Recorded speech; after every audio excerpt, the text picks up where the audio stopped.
Uh, Good evening, everyone. A warm welcome to today's webinar topic. Uh, Today, we are discussing about multiparametric MR imaging of prostate tumors. For today's webinar, we have two eminent faculty in their own respective fields. And today's chief guest is Dr. N. Srinivas, sir. He is a urologist working in AINU. And thank you, sir. Thank you for joining and graciously accepting our invitation to be the chief guest in spite of your busy time. So, Thank you. today's speaker is Dr. Vijaya Prasad, sir, from Vijaya Diagnostic Center. So, a brief introduction about both the faculty. So, Dr. Srinivas, sir, after completing his M.Ch, has worked as an assistant professor in urology in NIMS from 2004 to 2007, and then he started Department of Urology in Care Hospital Mushirabad branch in 2007, and he started the kidney transplant program also in the same hospital, and he worked in Care Hospital from 2007 to 2020, and then he has shifted to AINU, and he is the facility director and chief urologist in Asian Institute of Nephrology and Urology in Dilshuk Nagar from March 2020. I welcome you, sir. He is Thank also a you. member of AP Society of Genetic Urinary Surgeons. He is a member of South Zone Urology Society and is also a member of Society Urology International. He has various publications and he is very keen in academics. So, and coming to the speaker, today we have Jia Prasad sir, who will be speaking about this MR in prostate. And he has done MBBS from Armed Forces Medical College, Pune. And he has done DMRD from Topiwala National Medical College, Mumbai. And DNB from Pushpagiri Institute of Medical Sciences, Tiruvallur, Kerala.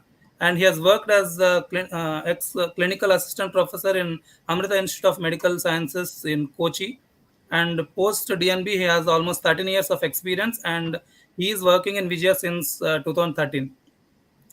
So these webinar series, which will be a discussion between the clinicians and the radiologists in order to enhance both both their knowledge mutually, and which helps in betterment of the management of the patients. So coming to today's topic, it's one of the important topics in the present times.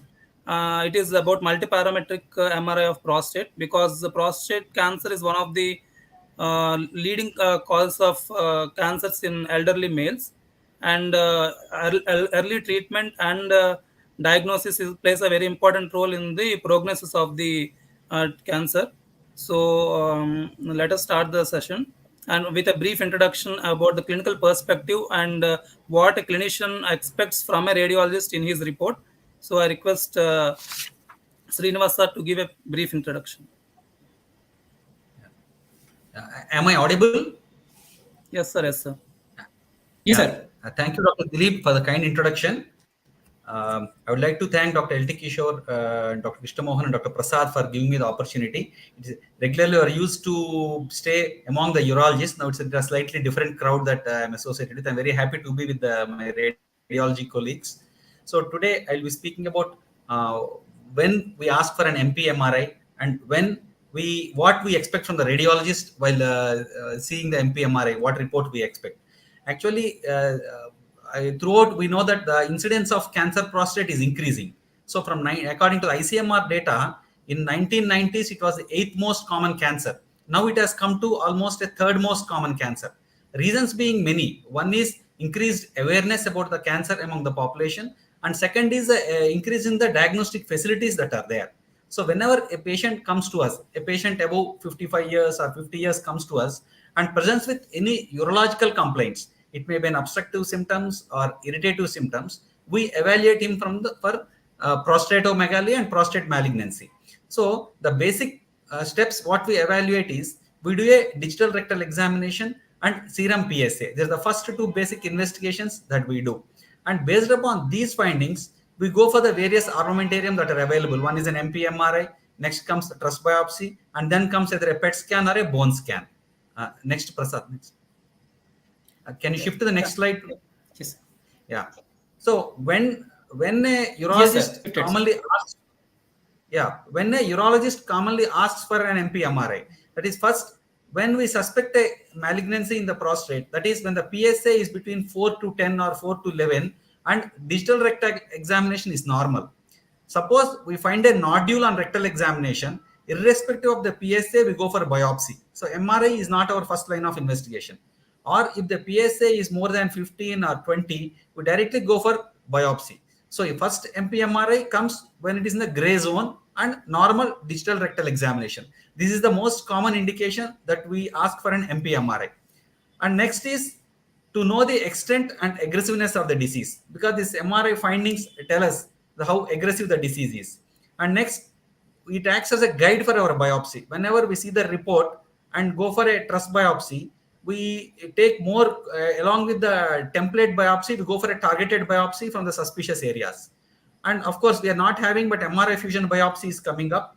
And next is while planning treatment. Suppose radiation oncologist before RT, they do an MRI for planning, and seeing the MRI, we decide whether we should go for a nerve sparing or not.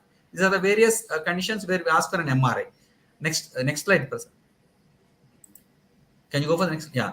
So when we get a report from the radiologist, the basic things that we expect are, one is, of course, the most common pyrad grading.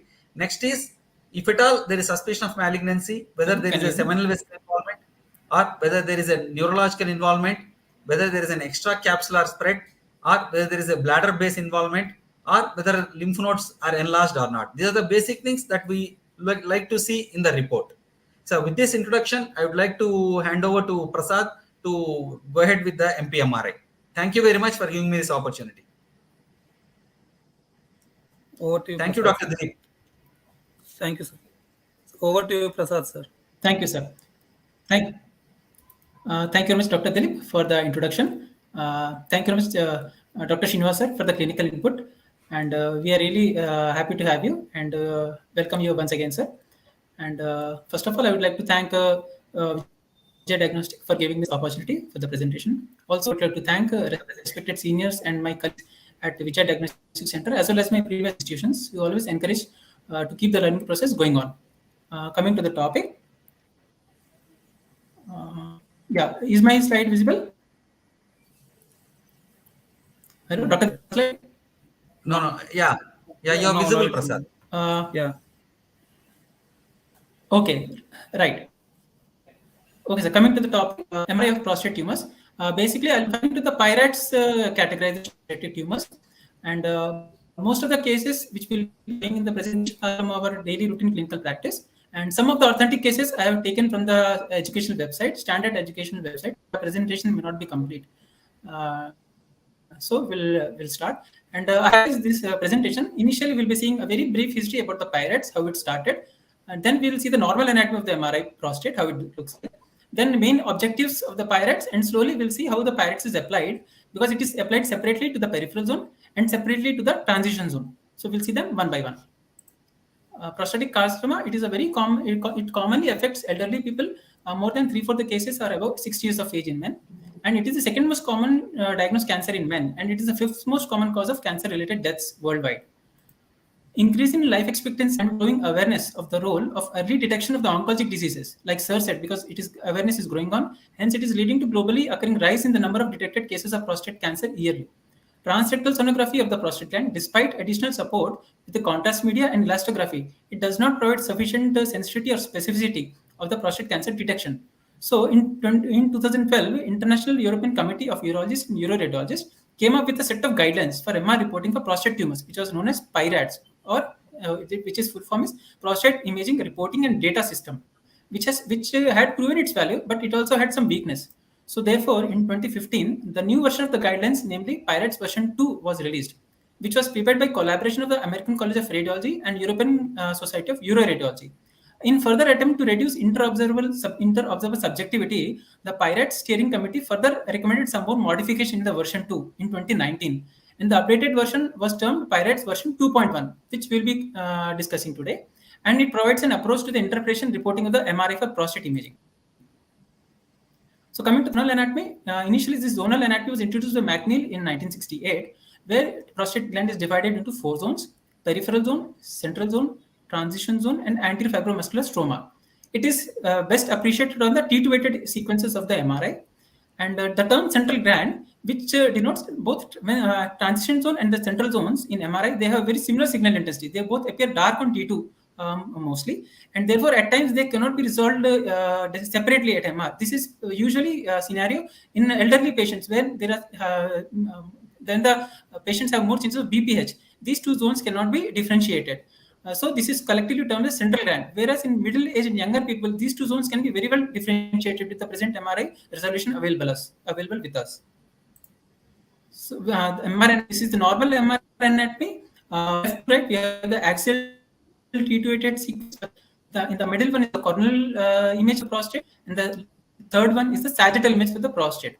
The peripheral zone of the prostate, like we see here, as the name suggests, it is located in the periphery of the gland from base to apex of the gland, and it appears homogeneously bright or hyperintense on T288 sequence and has a uniform homogeneity and by a thin capsule. This capsule is not a true capsule. This is actually a condensation of the pelvic fascia.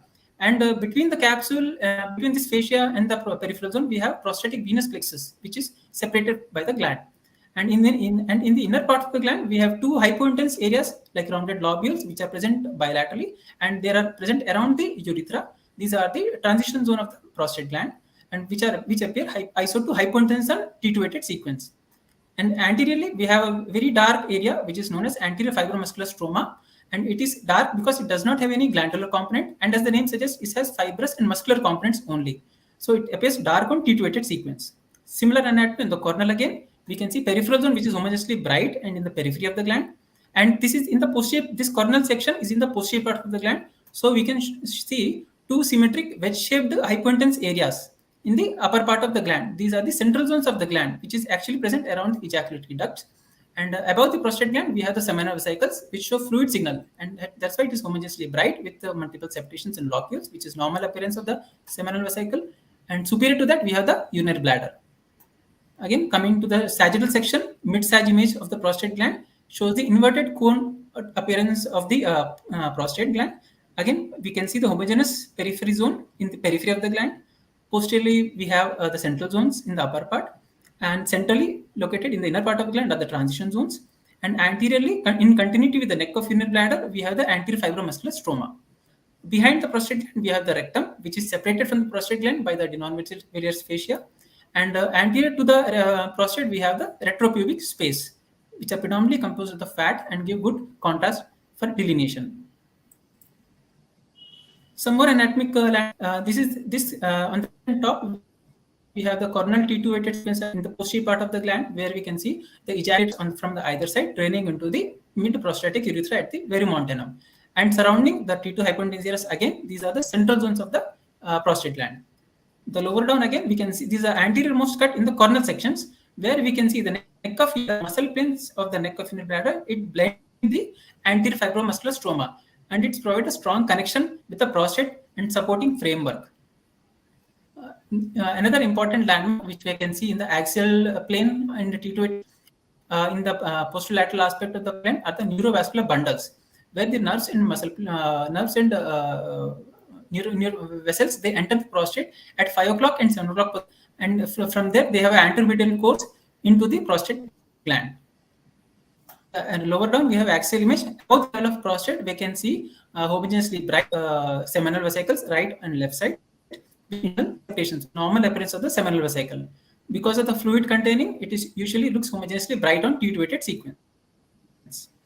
So for description of a lesion, we have to describe it in the sectoral anatomy. We have to follow the sectoral anatomy of the prostate for the description. So for this, we divide the prostate gland into the base, mid gland, and the apical region. And at each level, we divide it into sectors. The peripheral zone is divided into peripheral zone anterior part and in the posterolateral and posteromedial parts, both on right as well as left sides. And similarly, central zone is present at the base of the gland and not at the other levels we have seen already. And transition zone, anterior and posteriorly, both on right as well as left side, and anterior fibromuscular stroma. We have to localize the lesion when we are reporting. Other key sequences to identify, just to when we are using for the MP MRI. On the left side, we have the axial T1 vertices. Here we do not see any zonal differentiation, but this is important to pick up any T1 bright signal areas, which usually we encounter in a post-biopsy patients, post-biopsy related hemorrhage patients. So we can differentiate whether the signal changes are due to hemorrhage or not. T1 weighted is helpful. Coming to the ADC and diffusion weighted sequence, here the anatomy is not important. Here we have to see the molecular content of pathologic lesion, where we can see diffusion as bright signal in the prostate tumors and ADC as the low signal in the prostate lesion. This is due to the restriction of molecules within the lesion. Because hypercellularity of the tumors, the signal changes for diffusion and ADC occur. So this is the normal appearance of the diffusion ADC, where we do not see any additional brightness or any additional darkness in the normal sequences. Coming to the lymphatic drainage, the lymph node stations below the level of common iliac artery in the pelvis are considered loco-regional staging, which include internal iliac, external iliac, obturator, presacral, periprostatic, rectal group of lymph nodes. All these are loco-regional lymph nodes. And the distant lymph nodes, which are outside the stations, are considered as metastatic and staged as M1, and which includes aortic, common iliac, and inguinal lymph nodes, and beyond these stations. The rest of the stations are considered distant metastasis. So clinically significant prostatic carcinoma, though there is no definite definition, but PIRATS defines the clinically significant prostatic carcinoma as having a Gleason score of more than or equal to 7 and volume of 0.5 ml or definite extra prostatic extension. So major concern for prostatic carcinoma screening and early treatment is overdiagnosis and overtreatment leading to long-term morbidity. Main disadvantages of conventional techniques are that PSA has a low sensitivity of around say 36%. In trust-guided biopsy, almost about 20% of the significant prostate cancers can be missed, and a high percentage of the disease are diagnosed with insignificant disease. That means these low Gleason score diseases, they do not have any metastatic potential and they do not require any treatment also. So with the objective, PIRATS has this objective of detection of the clinically significant cancers and to reduce the unnecessary biopsy. And with the aims, keeping in mind that minimal acceptable technical parameters to be used for the diagnosis and standardization of the reports and use of the data from the reports for the targeted biopsy of the lesion. So basic MRI protocol includes usually T2 weighted sequence in all the 3 planes. At least 2 are enough, but 3 are preferable. And we have DWI and diffusion weighted and ADC sequences. Dynamic contrast MRI sequence, where we acquire images before, while, and after contrast injections. P-contrast T1 weighted sequence, like we already seen, to exclude any post-biopsy related hemorrhages if we have any history of biopsy already. And then one sequence we take from at least level of aortic bifurcation below to look for lymph node stations. So while for the assessment and reporting, the dominant sequence, the peripheral zone and the transition zone are assessed differently. The dominant sequence for assessing a peripheral zone is a diffusion weighted sequence, and for the transition zone is a T2 weighted sequence. And in the following slides, we will see that there are some intermediate categories which we come across, and for them, the complementary sequences for which we rely on for in the peripheral zone will be dynamic contrast sequence, and for the transition zone is a diffusion weighted sequence. We'll see it in the following PIRATS evaluation. So when we talk of a prostate tumor, first we should know how does it look like and what are we looking for.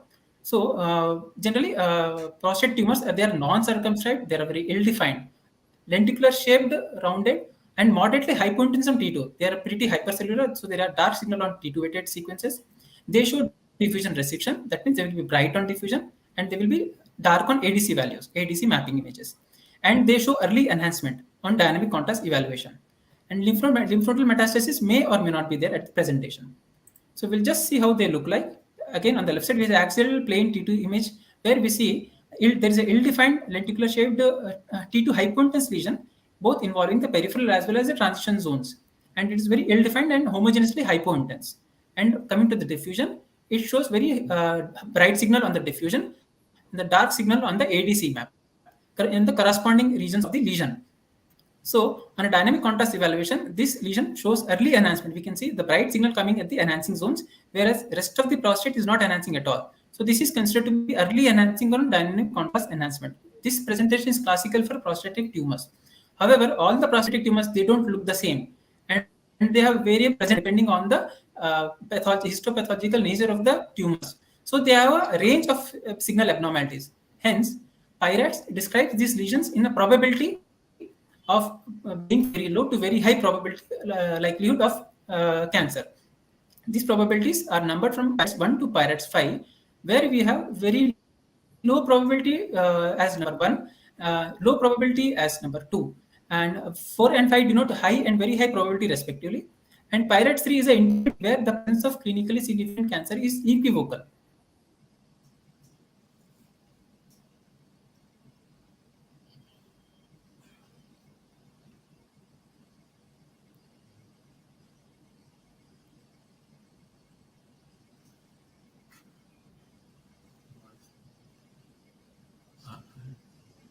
I think it is stuck. Stuck. Yeah. Prasad? Prasad. I think he became offline. When we have linear or... Can you hear me, sir? Yeah, yes, It was yes. stuck for a while. Okay, right. Thank you. Okay, I'll start again from the peripheral zone evaluation. First, we will see how pirates are applied for the peripheral zone evaluation of the lesions. So, as we have seen, the dominant sequence for peripheral zone evaluation is a diffusion sequence. So, we score the diffusion-related signal abnormalities from 1 to 5, depending on the signal character. Score 1 is given when there is no abnormality in the diffusion sequence. Score 2 is given when we see some linear wedge-shaped hypointense signal on ADC or similar linear wedge-shaped hyperintense signal on DWI. This pattern of signal usually we see when it is associated with prostatitis. Pirate score 3 is given when we have a focal hypointense signal on ADC or mild hyperintense signal on diffusion. This is usually not very bright and given as score of 3. But if the signal is very bright on diffusion or it is very dark on ADC, but not both, then also we can give it as score of 3 only. Coming to the score of 4, where we have marked hypointense signal on ADC and marked hyperintense signal on DWI. Both should be present. Then it is considered to be as score of 4, and the size criteria for this should be less than 1.5 centimeter. And for the score of 5, the signal character remains same as in the 4, but the size is more than 1.5 centimeter, or when there is definite extra prostatic extension or invasive behavior of the tumor. So based on this, scores are assigned for the lesion on diffusion sequences. So the complementary sequence, again, which we see is applied for the peripheral zone, is the dynamic contrast evaluation, where we take the rapid contrast evaluation sequences for every 15 seconds for almost 2 to 4 minutes, and we see the early enhancement pattern in the tumoral site. In the Pirates version 2, graphs are described where we can see the type 1, 2, and 3 pattern of contrast enhancement, and where the type 3 pattern, where we see rapid contrast wash in and contrast wash out. This was more likely to suggest prostatic tumors. But in Pirates version 2.1, these graphs are not used as a guidelines. Because it is believed that many of the prostate tumors may not have an early contrast washout, though they may have a rapid wash-in.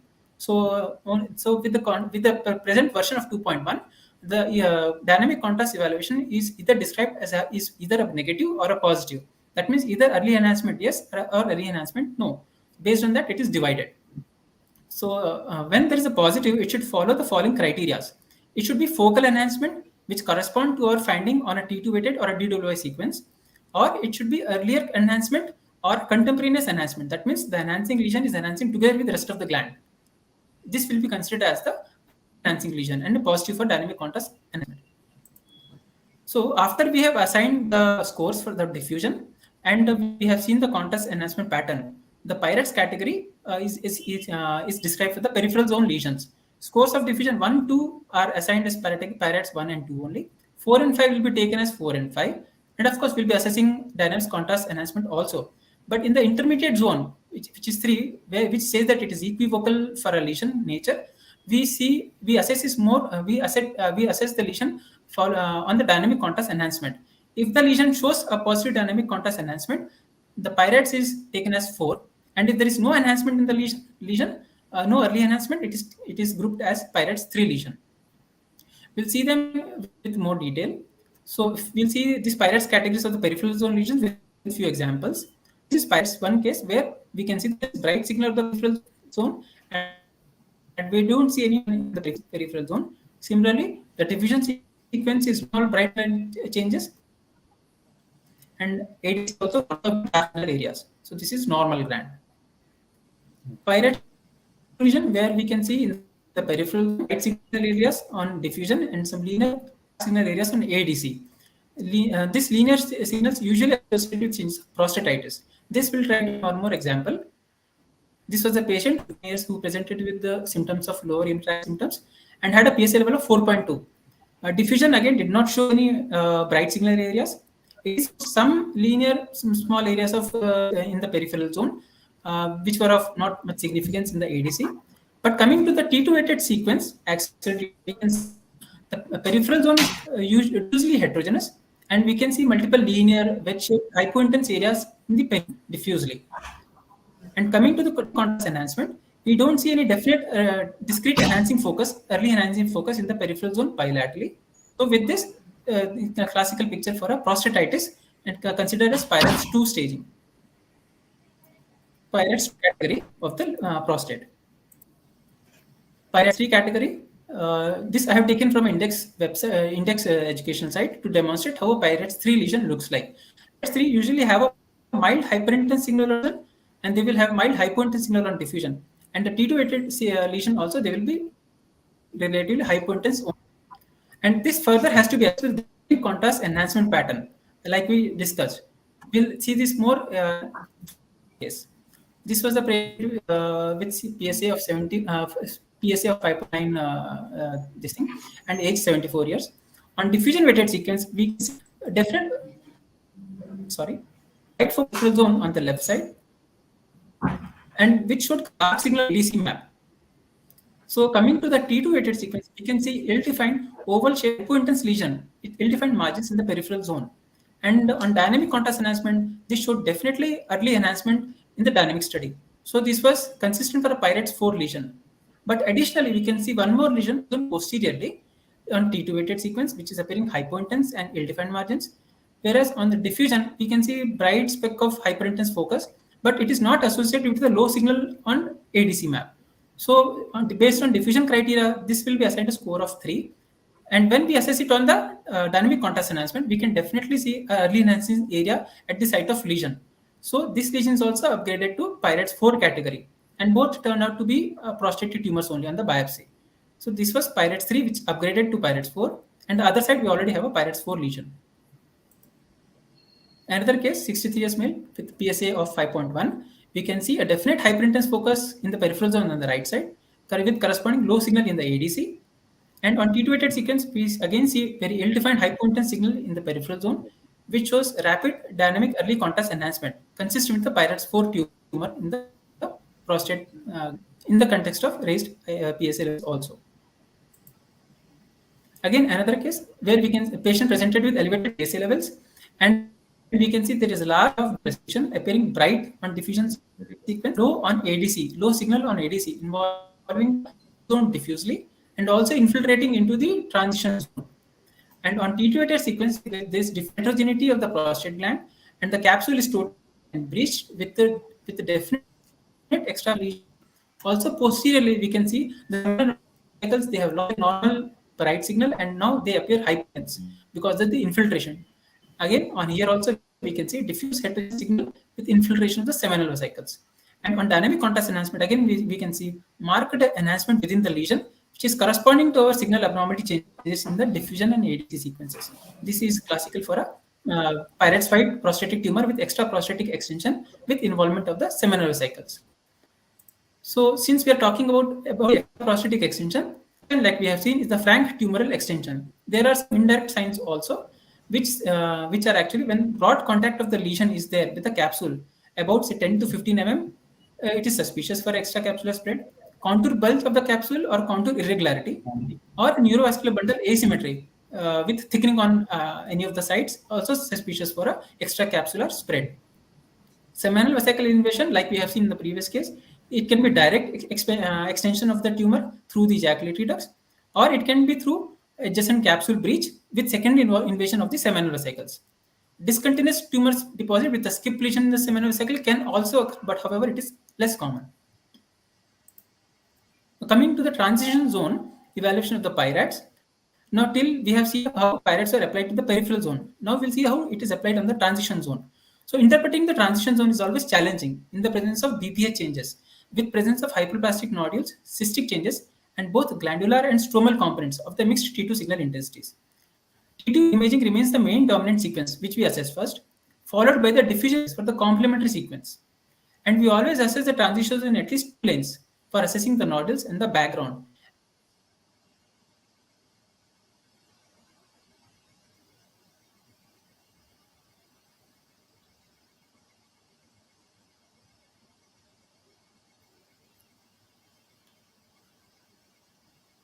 I think it's stuck.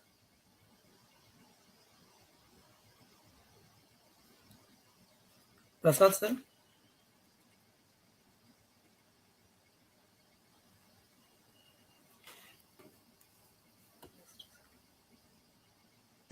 When the signal on T2 is normal, and which is usually very rare in the setting of a because patients are usually of elderly age, maybe 60 and above. So normal appearing signal is very rare. So many times we see rounded, completely encapsulated nodule with BPH changes, which is again characterizes signal 1 only, score of 1, which is as a typical nodule of a BPH.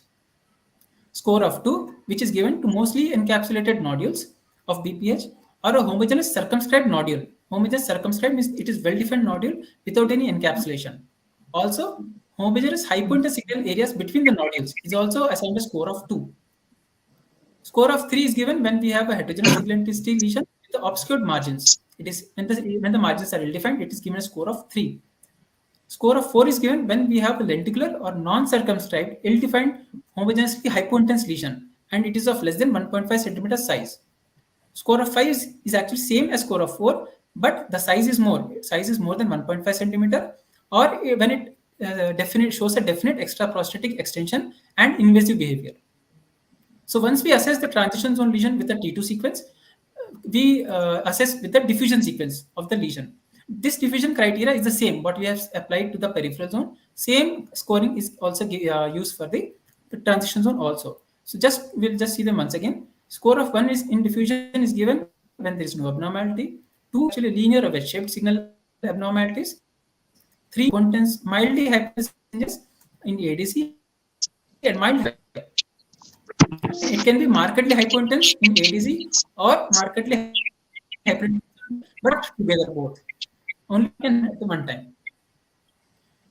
And coming to the score of 4, when we have a markedly low signal on ADC and markedly high signal on BWR, both should be present, and the size is less than 1.5 centimeter. And Pirate score of 5 is given when again with similar signal changes correspond to the 4 with size of more than 1.5 centimeter or a definite extraprostatic extension. So after we have assessed this transition zone with both DWI sequence as well as T2-weighted sequence, we finally assign the Pirates category. For the T2 for the score of 1 in T2-weighted sequence, it is that's 1 only. For the score of 2 in T2, suppose if the lesion is having a diffusion score of 4 or 5, it is taken as Pirates 3 category lesion. And if the diffusion signal changes are not much in the lesion, it will be taken as Pirates 2 category lesion only.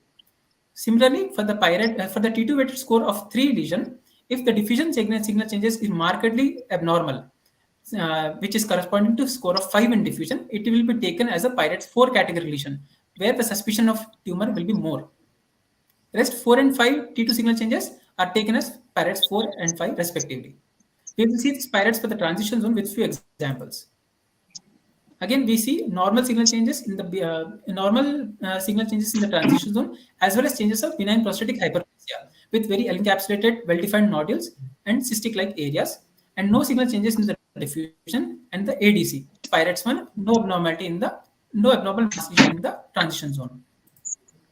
Pirates 2 category, when we see well-circumscribed nodules, these are the stromal nodules. They are well-circumscribed, and we don't see any signal abnormalities in the diffusion and ADC sequence. This is considered as Pirates 2. Again, we see many times in the ADC take category only. Pirates 3. This again I have taken from the standard education site to demonstrate how Pirates 3 lesion looks like actually. So on T2, the lesion will be having an obscured margins, hypointense lesion with obscured margins, which may show mild hypointense signal on diffusion and mild hypointense or low signal on the diffusion weighted on ADC map sequence. This will be corresponding to Pirates 3 category lesion. Coming to a similar case, this was a 65 years old patient who had PSA of 5.5, and we have a very ill-defined hypointense margins. Margins are totally ill-defined, and it is heterogeneously hypointense in the transition zone on the left side posteriorly. And when similar lesion again on the other section of the T288 image, very ill-defined hypointense signal lesion with obscured margins. On diffusion, it shows bright signal on diffusion and low signal on ADC, corresponding to a Pirates 3 category lesion. This actually came out to be a prostate CA with Gleason score of 6. Next, Pirates 4 category lesion, where we definitely see a hypointense lesion, homogeneous hypointense ill-defined margins lesion in the transition zone on right side, with corresponding marked hyperintense signal on diffusion and low signal in ADC, suggesting a Pirates 4 category lesion. This was again elderly patient presented with elevated PSA levels. We see marked diffusion brightness in the transition zone, which is extended bilaterally, more on the left side. Coming to the ADC, again it shows very dark signal on the ADC mapping, suggesting high signal abnormality changes. On T288 sequence, we see heterogeneous hypointense signal areas on the T288 sequence with complete loss of the normal architecture in the transition zone on both sides. And sagittal weighted also we can see this is sagittal T2 sequence, where again we can see ill-defined T2 heterogeneous hypointense signal area, which is corresponding to the site of signal abnormality. And on contrast, heterogeneous enhancement.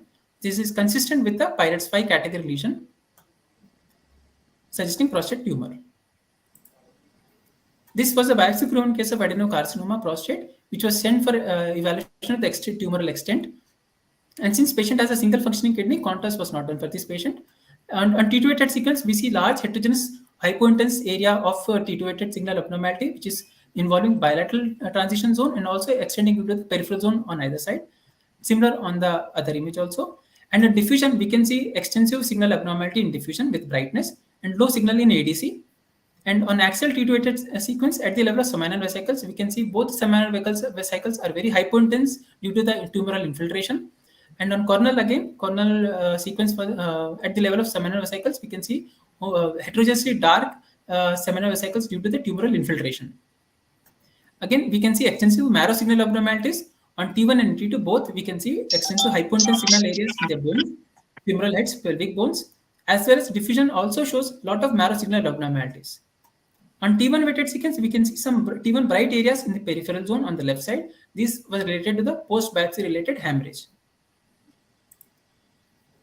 Coming to the central zone, a normal central zone can sometimes demonstrate T2 hypointense signal and diffusion characteristic similar to the cancer. However, they should not demonstrate early enhancement.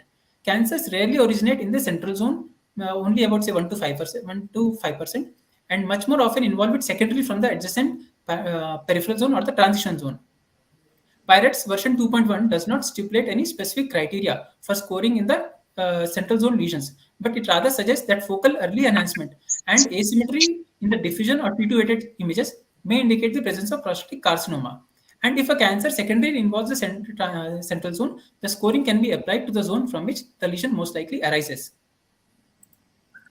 Pirates assessment category of X. Suppose when we are not able to do all the MP MRI sequences, for example, if you are not able to perform diffusion weighted sequence, it is difficult to achieve a good quality diffusion sequence in patients with the hip implants which have metal related artifacts. Diffusion usually does not come very well.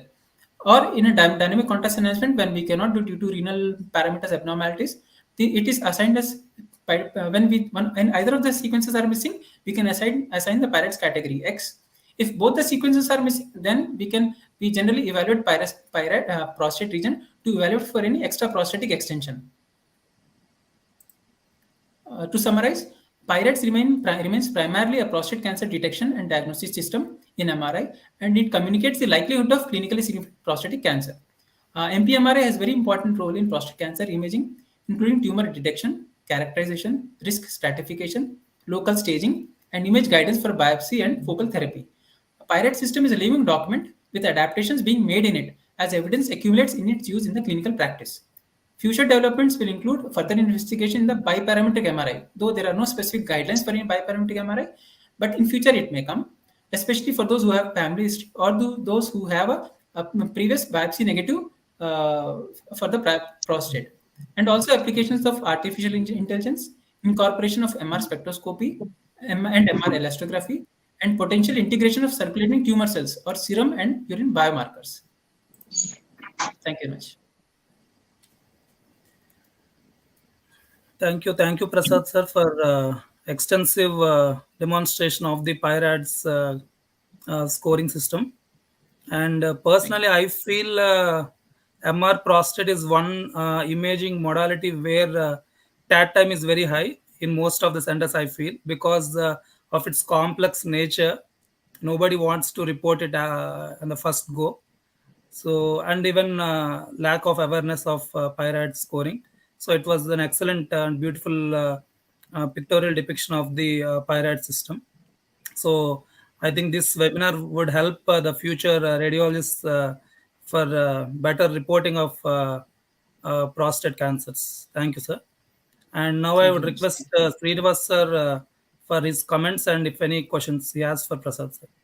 Yeah, actually, it's a very good presentation. Majority of the urologists, we are not very much aware how to read MRI prostate. So by and large, more depend on the report. But now with this elaboration, at least we could get some idea of how to do it. One question, Prasad. Suppose if creatinine is high and would be a plain MP MRI, how accurate would be the reporting to diagnose the cancers? Yes, plain sir. MRI. Yes, sir. This we have encountered a situation yesterday itself. We have done a plain MRI, without a contrast, and we are seeing the abnormality in the diffusion weighted sequence, and we definitely see a hypointense lesion in the T2 weighted sequence in the transition zone also. So when the lesion is there in the transition zone, and we can see diffusion weighted signal abnormality associated. So generally by PIRADS also contrast is not required. So we can be sure that the lesion we are seeing in transition is usually most likely PIRADS 4 category lesion, depending on the size. If it is more bigger, we can say 5 also. So we can be sure whether this is 4 or 5. Yes, unless one doubt, when the infection is suspected, suppose any clinical signs of infection are there, then it may be a little difficult to say whether what the lesion we are seeing is an abscess or a tumor. So, but when there are no signs of any infection, we can be sure that what we are seeing is usually a mass only. So, and we can so still we can go for a plain MP MRI when the creatinine is high. Definitely, it's of some help. Yes, sir, definitely. Even for peripheral zones also, T2 and diffusion can give us very good idea. Only, of course, some occult lesion like intermediate score, PIRADS 3 category lesions, where it is little indeterminate, there dynamic contrast definitely helps. But otherwise also we can pick up frank lesions, like 4 and 5 category lesions, we can pick up without contrast also. So, we get a report like PIRAD 3. So we are stuck how to take a decision for the patient. So majority of the times it is reported as PIRAD 3, prostatitis to rule out neoplasia. Report comes like that. So we are actually in a dilemma. So from our side, what we do is in such a situation, if the patient has a family history or patient is very anxious and not ready for follow-up, we directly take him up for biopsy. Suppose patient is not very anxious and is cooperative and willing to be on follow-up, we generally go with follow-up PSAs. If the PSA is showing a rising trend after 2 months and again after 3 months, we go for a biopsy. If the PSA is stable, we just keep him on follow-up and repeat an MP MRI after about 6 months or 1 year. That is what we do when we get a report of PIRAD 3, because it's actually a very tricky situation for a clinician. Patient says, sir, already we have spent so much, and again you are telling you are not sure what is there. So again, that's a little tricky situation where we are stuck with. Yeah, these two comments, it's a very good presentation, Dr. Prasad. Thank you, sir. One more point to add, sir. Like what, even the literature says that prostatitis and can very well mimic a prostate tumor also, but it can have the same signatures. Like it can have a hypointense signal on T2, it can have a bright signal on diffusion. It can also show the early enhancement, but the extent of signal changes are relatively less as compared to the tumor. The T2 hypointensity will be little less, and the enhancement wash in and wash out will be also little less compared to the tumors. But again, there are very gray zones in these areas. So, but I think it will need more experience and for us, for whosoever reporting, so to be more perfect. Yeah. One question from me, Prasad sir. Any difference between 3 Tesla and 1.5 Tesla MRI image resolution, and will it impact the reporting system? If we are acquiring good quality images, both are equally good actually. But whenever available, 3 Tesla is preferred because of the high signal to noise ratio and the more resolution of the images. But in overall, 1.5 Tesla is also equally capable of giving us good diagnosis and good demonstration of the lesions. And in post chemotherapy or radiotherapy patients, will the image characteristics of the tumor change? And do we give PIRAD score for those patients? Yeah, post treatment cases, PIRAD score is not given, but we have to assess for the local recurrence of the disease. And since it is a post-treated case, the T2 signal of the gland usually changes. Even the normal peripheral zone will lose its character. So T2 weighted sequences are usually not very helpful. But so the main helpful sequences will be here diffusion with ADC mapping and the dynamic contrast sequences. Based on this, we can assess. And of course, we will be happy to have a previous imaging where we can see where the previous tumor was located, which place it was located, because most of the recurrence will occur at the site of previous disease only. So comparison with the previous cases, as well as this diffusion and contrast images will be very helpful. Okay. I think there are no other questions from the audience. So I would thank Srinivas sir for giving his precious time and attending the webinar today. And I thank Prasad sir for an excellent presentation. And I would thank the Vijaya management for helping us in organizing this webinar and the technical team for making it happen. Thank you. Thank you very much. Thank you, Vijaya. Thank you, everybody. Thank you, sir. Thank you, sir. Thank you, sir.